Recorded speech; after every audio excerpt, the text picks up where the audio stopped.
Well, 1 week on from the Cheltenham Festival, which of course was a bit of a disaster for punters, but we go again a little bit lower key, I think it's fair to say. We're in that little bit of a lull between Cheltenham and Aintree at present, but there's winners to be had, boys. Joel, I don't want to ask how your Cheltenham was, but are you looking forward to this weekend and trying to recoup some of it? Very much so. I thought very much that we'd get a message to say, should we do a Cheltenham review show? And I had 2 words for you, and the second one was obviously off. So yeah, this weekend, the racing's not of high quality, but you know the way it works. We had a bad Cheltenham. Uttoxeter was all right. Aintree will be brilliant, and this weekend we're building that kitty before we smash up Aintree. Yes, the kitty at Kelso. And Frank, I mean, we did have that review show, but Joel really couldn't add anything, could he?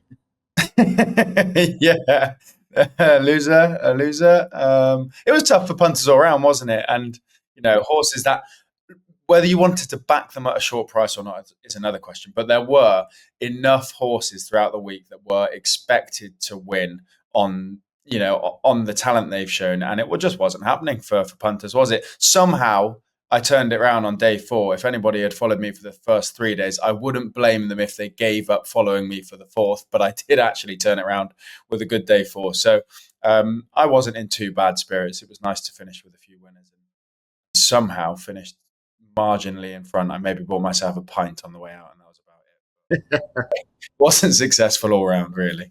Well, we're building up to Aintree, but hopefully, like Joel says, build up that kitty at Kelso, Newbury and Bangor this weekend. 9 races to look at. It's the Go North Series finals at Kelso. Loads of prize money up for grabs. Trying to celebrate, I don't want to be too unkind, not the lesser lights, but kind of like the next level down, real grassroots kind of horses. They're getting their day in the sunshine, but only 5 are going to turn up for the open of the 115. It's a staying handicap chase. So I'll start with you, Frankie.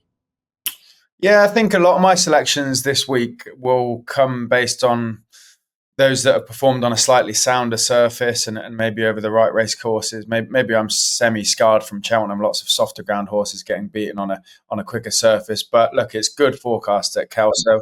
It's a long way from London, but we've had gorgeous sun down here, and I think the ground conditions all round are sort of drying out. Cadell, the last time he won was on a slightly quicker surface, over 3 miles at Wetherby, won pretty nicely that day, has since been beaten a long way at Sandown, but in a fairly classy race. Handstands won that race and then pulled up over almost 4 miles last time out. I just think those races weren't for him. One was too high a quality, one was too far in distance. And this, as you said, that sort of next level of horse, that intermediate level, probably should be winnable for him, for a team that likes to target big northern meetings and prize pots. I'd say he's in with a good chance, Cadell. I don't mind targeting the big spring festivals either. Of course, last time Derek Fox and Patrick Raj both rode for Lucinda Russell in a race. It was when Patrick Raj won the Ultimate on Mayertown. They're both in here. Frankie was with Cadell. What about you, Joel? Yeah, I'm with Cadell as well. I thought it was overpriced to Lucinda's. It's pretty obvious that the horse doesn't like to go right-handed. There's no pace in the race whatsoever. Needs to do what he did at Wetherby in November and won by 15 lengths. Just needs to go make all. Small fields are his bag. And this Dare to Shoot, it looks like it's going to be the best horse in the race, the classiest horse in the race. However, it's like one of those all-weather horses, the Gosdens, that just keep finishing second. And, are you taking a short price? And, of course, one of my favourites, because it's nuts, at the bottom of the pile, Mr. Incredible. Now it's Sandy Thompson, right? I will be looking on Twitter straight after this race where this horse refuses to start, and there'll be people asking for their money back. And I will say now, don't do that. He's come on, he's done it every single time. Look, with Sandy Thompson now, I read earlier in the week that he's had a horse psychologist. So all the best of luck. If he jumps, he's got some talent. Did he finish? He was 10-1 for the national, wasn't he? And fell at the chair. But Willie hasn't got time to be fanning around with an head case, so get him shipped off. And if Sandy Thompson and the psychologist have done a little bit, it's not one to bat, but it's one to watch. And I love these fun horses. But Cadell, I'm quite strong on this weekend. I think you've been wasted in your vocation of a DJ. I think a horse psychologist would be made for you, Joel. I think you'd really get right inside the mindset. Yeah, and the thing is, I think I'd be on that. I'd have Mad Moose, Goshen. There's a few of them, isn't there? Get them all together, have a party, get the Guinness out, the magic carrots, Go on, do it. Right, let's move on to the 150 then. I think I'll let Frankie back this favourite. Why not? Why not? I think she's a bit of a class act in here. Frankie, you going with the Fav? I think so. She's pretty hard to take on, isn't she? She's rated, £10 clear of the field. She's beaten half of these. I think she's beaten Gail Marler, Ottesini before.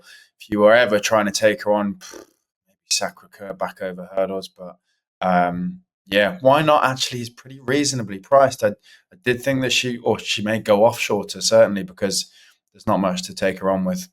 I'll tell you what, we spoke about so many times, and I only keep flagging it up because we haven't been miles off when we've suggested this. But when we see a scouting horse pop up doing something a little bit funny, it's probably worth sticking them in the tracker for next time out. Sacre-Cœur hasn't seen a hurdle for, a couple of years, and she never was a super impressive hurdle. So where they're going next with her is probably quite interesting. Whether there's a race they want to target over hurdles, and this is a bit of practice, or they want to keep a handicap mark for one over fences coming up. So yeah, I think the Fav will win, but keep your eye on Sacre-Cœur, whatever she does next when Harry's back on board somewhere with a nice pot.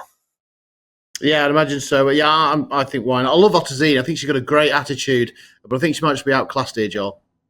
Yeah, I was trying to look for some value elsewhere, and the only one I could come down on was La Vida Avida. Won 3 starts ago at Aintree.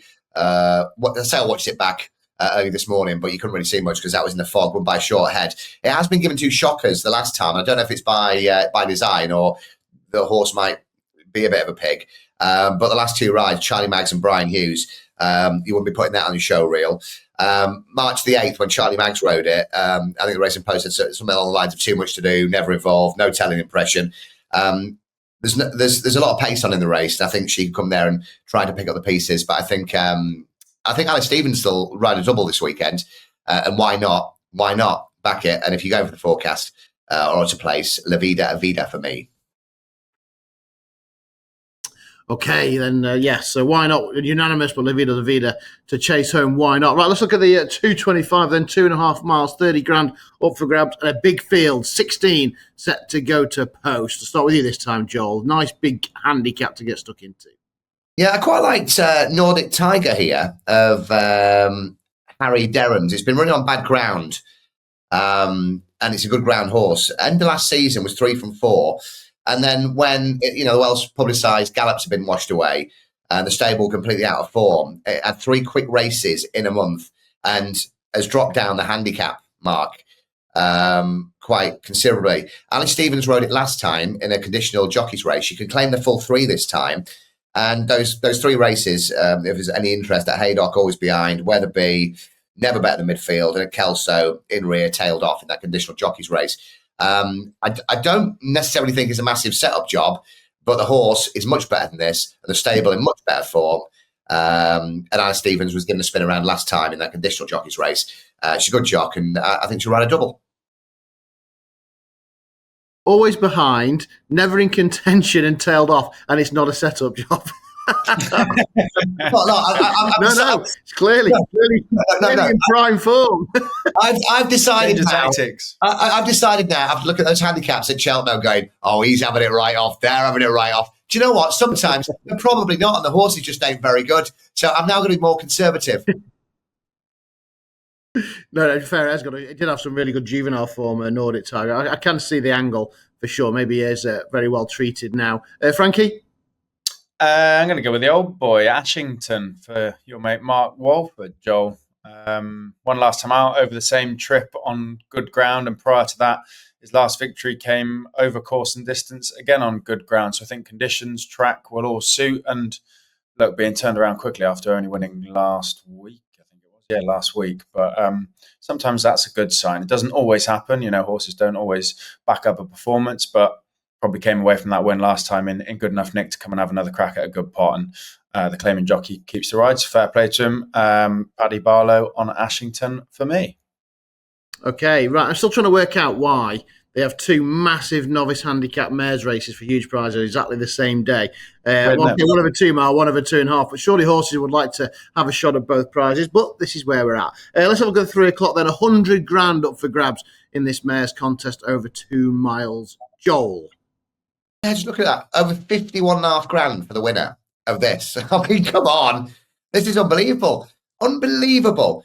I like the Evan Williams horse in this with Izzy Williams riding, Tour of Ole. 100 to 1/9 in the mare's novice at Cheltenham. Did no problem there, was tailed off, and then, no damage done there. That was probably known as day out.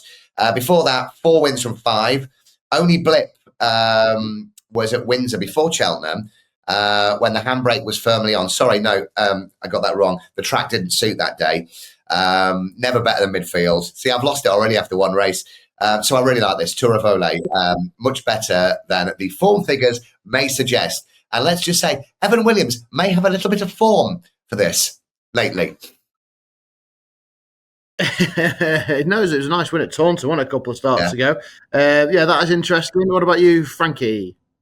I am going for the flat convert, Surrey Bell, who was decent enough on the flat. I think rated up to maybe 76, something like that, and gone across to Adrian Keatley's second on the first 2, and then a nice winner last time out. A winner by 57 lengths over 2.5 last time out, but prior to that, got the job done over 2 miles as well. You'd excuse her being beaten at Sedgefield by Gibbs Island. He's gone on to run nicely, or she's gone on to run nicely, since she's gone off 4 to 7, 2 to 5, 4 to 7, and done it nicely each time. I'd say that she hasn't hit her ceiling by any means. And Adrian Keatley's pretty smart at targeting a pot when he thinks he's got a horse good enough. I always see him pop up in the right races. I think he does a good job of nicking prize money when he can. So I'd say this is maybe a well thought out plan for quite a rapidly improving mare. Okay, then, yes. We have a weight away. Surrey Bell at the top of the handicap. Right, the 335. I'm surprised this one is on ITV with the greatest of respect. Frankie, 6 runners. Good luck. Yeah. There's a couple of races, isn't there, where you probably wouldn't mind if you went and got a cup of tea whilst this one was on.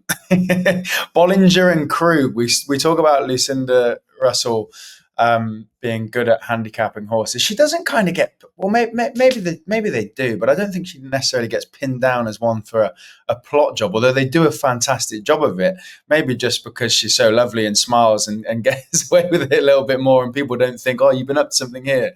But they are fantastic at getting horses to win races, and Bollinger and Krug went on a right spree of winning races last year at Kelso, won 3 on the trot around this time of year, was second on this card and then won on the next 3 at Kelso. Obviously went up to kind of steadily climbed the weights as a result of that, and his marks come right back down, I think, to where he started off. Yeah, when he was second on this card last year, he's 108 and now 109. So it might just be that Bollinger and Krug's got a bit older and isn't as good, or potentially he could rack up a few series and do exactly the same as last year. Now back down to a workable mark. Pop the champagne corks then, if that one goes in. Joel? I looked at this race and I thought, 3:35, I'll be 35 minutes into watching my football accumulator all looking to land before it blows up at 5:30. However, I do like one in here, and I think I go stronger if the Sandy Thompson stable were in form. And I like the Gold de Bois. Gold Des Boys, that's what you're thinking. Gold de Bois, the 11-year-old in this. At Kelso, on good to soft. The form is pretty decent. It's been with Sandy now 3 runs, a second and a first at Kelso. It was no show over 2 mile 4 last time out at Musselburgh. Didn't like that. 80 days off, so fresh, and back to 2 mile 1 on good ground in a class 4. So he started ticking a lot of boxes, and I'd be a lot stronger if Sandy has a winner earlier on in the card. But I thought for, was it 92, 5 to 1, something like that? I thought it was a really good price, Yeah, Gold de Bois for Sandy Thompson then in the 3:35. I'll tell you, let's just do the single race on the card at Bangor today. 1:35 it is, in front of the ITV cameras before we head to Newbury. It's a real interesting contest. Obviously, Ollie Greenall, Josh Guerrero, fresh from festival success. I've got a couple in here at their local track. Joseph O'Brien, he's another, now with Nicky Henderson. Also, Freddie Gordon on board. That's the real eye-catcher at the top of the market, Frankie.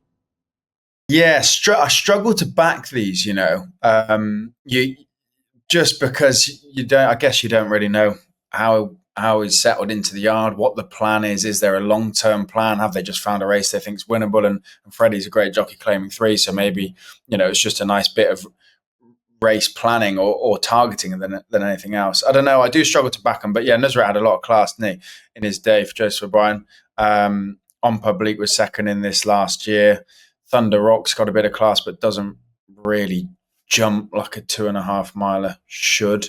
I'm going for an inspired choice here. I'm hoping for a Sean Bowen special on the 4/6s, which he might need because his form book reads pulled up, unseated, pulled up since the turn of the year. So there's a reason why he's 8-1. And he's been pulled up because he's just gone off flat out in 3-mile races and then completely out the back of the telly. But this is obviously over shorter. His best performance probably came over 2 mile 5 when Sean rode him. I just think there's a run in him. There has to be. There is some talent there. He's obviously a bit balmy. He might need a whisper from Joel to settle him beforehand. The newly announced horse whisperer. But I can see Sean Bowen getting the best out of him. I can see, he'll go forward, and if he can just get his sectionals good enough to not blow up, I reckon there's a race in him. There we are then. Joel, look into my eyes, you're under. What are you fancying the first in North Wales? Well, I was just saying, if you got Sean Bowen on around the eyes. Yeah. I'm just saying, if you got Sean Bowen on your horse, you don't need a horse whisperer, do you? Because the horse doesn't have to. It's got no choice of making its own mind up, has it? Right, you mentioned earlier on a Mark Walford horse. Lad, you're on wrong one. At Bangor in 135, Williston. It was cheap purchase that we got. I think it was like $5,000 years ago. Can't keep it up. Right, it was second in the race last year off a mark of 130. It was beaten 8 lengths by Foster's Island. Been running all right at decent prices, but it may look like it's a bit of a pig. I'm not sure it is. Now, I've said before, and the trainer has said it, Jamie Hamilton is a really, really, really good jockey. He's at Kelso for the day with some decent rides. So Jack Quinlan comes in for the ride on this one. He has ridden the horse once before, was only beaten a short head at Kelso last time, and Jack Quinlan's decent as well. So it's very strong this weekend. Williston for Mark Walford, second last year, off 130, down to 122. Go. Yeah, and Jack Quinlan is a really good jockey, but Sean Quinlan's on this one, who is equally as good as well. And does ride very well. Sorry, I was... Sean Bowen is on mine. I've got that right. Not James. See, he's a horse whisperer now, and now he's changing jockeys' names as well. Right, Joel, let's look at the opener with Newbury with you. Hopefully you can get these ones right. Novice handicap. Again, these ones are tricky, aren't there? Some horses here in cracking form. I was going around in circles on this one. I like the one that Mick Fitzgerald rides, to be fair. And Luke Harvey taking out the 5 on Mick Fitzgerald. Yeah. All right, there, champ. I like Jack put to board in this. One on debut in the bumper. I think it was Hereford. Was it second start? Was half a length down to Celtic Dino? Is obviously a good horse. A win the second at Taunton before Christmas. I think they think this horse is rated a little bit better than this. I think it's rated 118 or something like that. Cheap pieces are on. So I looked at this and thought, I think this horse has got a bit here. I think 118 is very lenient, and it's Nichols, so he'll be getting them revved up for Aintree. You know what I mean? I quite like this. I mean, wouldn't go too mad, but Jack put the board for me. Jack put the board then for Paul Nichols and Harry Cobden, festival winning duo. Frankie? Just one notch up in the market for me. Serious Challenge. I think it's got a decent chance off of almost top weight. And another flat convert for me, who's got plenty of flat form on good ground, was rated 100 on the flat and has won 2 of his starts from 3 starts over hurdles, one of which was on heavy ground and one of which was on soft. I think, although you could read that, you could read that one way and say, Serious Challenge is winning on heavy ground. He's a heavy ground horse. Don't think he's at all. He's got loads of his best form on good ground on the flat, and maybe back, having those couple of runs over hurdles and now converting or having a sounder surface to race on could actually eke out more improvement. So, yeah, I'd say a nice quick surface, a bit of experience. There's 1-2 races already. And Fergal's very good with these sort of 2.5 mile hurdlers and getting them from bumpers or flat converts to jump well and win these sort of races. I think he's massively overpriced. He's probably one of my better bets for the weekend Series Challenge. Okay, Series Challenge then for Frankie Fergal O'Brien. Jacques Paddy board for Joel and Paul Nichols. Just talking to Paul, actually, before we look at the 240, of course, he's got 5 entered in the Grand National. Right now, we are non-run and no bet on the biggest race of the season, the Grand National itself. Non-run and no bet. So if you have a bet in the big race and your horse doesn't run, you will get your money back. Also, we're going to do some special shows leading up to the Grand National as well. One of them coming up early next week. So subscribe this show, and we'll let you know whenever we have a brand new episode, whether it's the Punters Guide, or it's the Road to Cheltenham series we do, or anything else special. We are doing a build-up to the Grand National in 3 weeks' time. So we're not going to know bet on the big race. So like and subscribe. We'll let you know when we have a new episode, and stay tuned for that next week. We'll have a brief look at the very early entry stages for the National. Right, let's continue then. 240 at Newbury. Got a 2.5 mile handicap race. Again, Joel, these are ones that just fall below kind of like the festival class of spring festivals, but it's a good race in its own right. Yeah, it's a good little race, this. And I really like one in here, and I might go nap with this. Theatre Man for Richard Bandy and Harry Bannister. I don't think I've ever watched a race with a jockey who was as good as Harry Bannister. When I'm thinking, what are you doing? Give this up, be an in-play punter. He's like, you're looking at ones that are just cruising. He's going, oh, no, that'll find nothing. Look at that there. That'll be stoked up or whatever. And his dad's chairman of Haydock, or chief exec or something like that, the old man. He's a top bloke and a great race reader as well. Has had the wind up, this horse, Theatre Man, 102-day break. Wasn't this horse sent off favourite in the play at Cheltenham? Was it last year and fell? I know they're all over it. I remember that was right. Yeah. And you got that 2 lengths behind Julie's Destiny, which is the flashing lights for me before that. They say it's been mixing it up with Jinko Blue and Jaguar, but was ultimately well beaten. I think this horse will try and make horn. If that wind up has done a little its job, 102-day break. I really like Theatre Man here. Yeah, I can see the case. I really can see the case. You're right. He was all the rage, wasn't he, at the festival last year? Had a couple of okay runs, but maybe needed that wind up. Richard Bandy, an excellent operator. Frankie? Yeah, hopefully our selections don't get into too much of a tussle, Joel, because I like San Segal, who also likes to go forward. I just thought I'd play this fairly simple. He's won at the track in December, finished 5th and then 3rd recently. So, he goes well around here. He'll go forward, pretty uncomplicated ride. David Noonan will ride again, and it just seemed to kind of play it with a straight back, keep it simple, and could win again here quite easily for me. Okay then, Sant Segal, keeping it simple for Frankie. Right, the final race we'll look at then is this Grade 2 Novice Handicap Mares Hurdle, 50 grand, 55 grand in win and place at prize money. Nick Henderson's got 3, Fergal's got a couple, Paul Nichols represented, the Irish send one over, so it's going to take some winning, Joel. Yeah, tough race, good prize money, but I like one of Hendo's in here, Crazier Than Daisy. Back at each wear a place bet. I'm not sure good enough to win here. 3rd on debut in the bumper, beating 3/4 of a length. It's had a lot of how would you say it? It's not been played with. It's just, it looks green. It looks a bit of a mare sometimes. One last time at Warwick, was it Warwick or was it Warwick? I can't remember. Warwick, New Year's Eve. It stayed on well. Every race, if you watch this back, the horse has stayed on really, really well, but finds a lot of trouble, and sometimes looks a little bit green or a bit ungenuine, if you know what I mean. But I think we'll be staying on at the end for the each way cash, or just I'm backing at place bet only. But Crazier Than Daisy, and you know that anybody who's got an ex who's a mentalist called Daisy will be back in this. Yeah, the shrewd money. Frankie, have you got an ex called Daisy? Got a few, yeah. Obviously.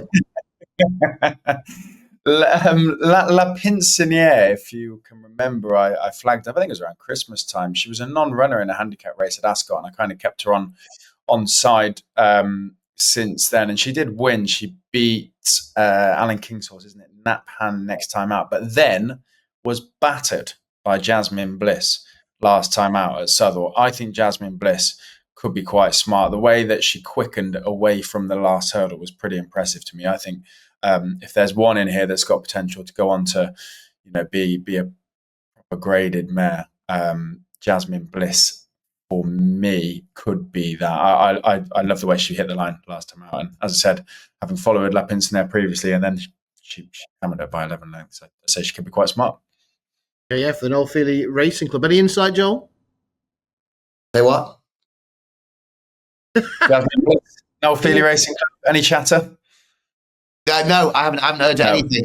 Is Major Fortune running today or tomorrow? I'll be honest with you. After the latest tips from the Noel Feely Racing stable, I've I've even taken down his calendar. It's bad luck. No, I think Major Fortune runs today or this weekend or something like that. But whatever they tell you now in the videos, just do the opposite. You know what I'm saying? I think Major Fortune. Well, it was essentially, I don't think so. Not today. And I think it came third at 18-1 was staying on. So, if they don't know, I don't know. So nothing to pass on. Okay, thank you. Right, give us your nap. Joel, are you going Theatre Man? Yeah, Theatre Man, Newbury 240, Bandy and Harry Bannister. Frankie? Also at Newbury in the first, I'm going to go with Serious Challenge each way for Fergal. Cool, then a couple of best bets then. So just to recap, we are no bet on the Grand National right now. So have you bet on the National? Your horse doesn't run, you will get your money back. We've got a special show, a couple of special shows coming up, building up to the greatest race as well. So like and subscribe this channel, and we'll let you know whenever those will be dropping onto YouTube. So thanks to the boys, 9 races covered. Hopefully we can build that Aintree betting bank.